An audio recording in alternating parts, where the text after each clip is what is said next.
Il existe peut-être dans notre galaxie des vaisseaux venus d'autres mondes qui osent s'aventurer dans le vide sidéral. Il est possible qu'ils voyagent d'étoile en étoile, à la recherche de planètes où la vie s'est développée, afin d'examiner de plus près les propriétés naissantes du vivant que ces êtres évolués eux-mêmes sont incapables de prédire. Ce vaisseau effectue justement une de ses missions de reconnaissance. En étudiant cette planète, qui aurait dit qu'elle était propice au développement de la vie?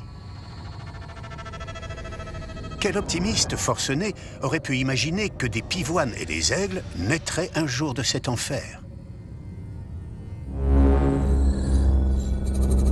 Dans sa prime enfance, il y a 4 milliards d'années, la Terre semblait peu prometteuse.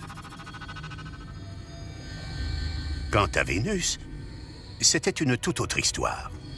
On pense qu'elle était jadis couverte d'océans et de terre, et qu'elle abritait peut-être la vie.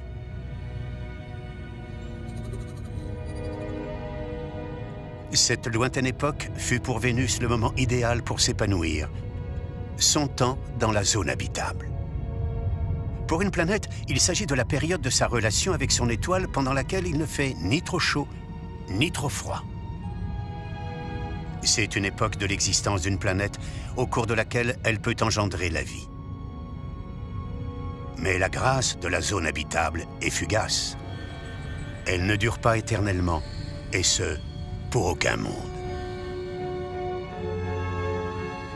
Nous résidons dans la zone habitable de notre étoile, mais cette zone s'en éloigne à raison d'1 mètre par an environ. La Terre a déjà vécu 70% de cette période d'hospitalité. Mais ne vous en faites pas, cela nous laisse encore quelques centaines de millions d'années pour concevoir et mettre en œuvre notre stratégie de sortie. Où irons-nous, une fois privés des bonnes grâces du Soleil, quand la Terre ne sera plus un jardin pour la vie? L'espèce humaine aura-t-elle mis le cap sur de lointaines îles dans le vaste océan de la Voie lactée?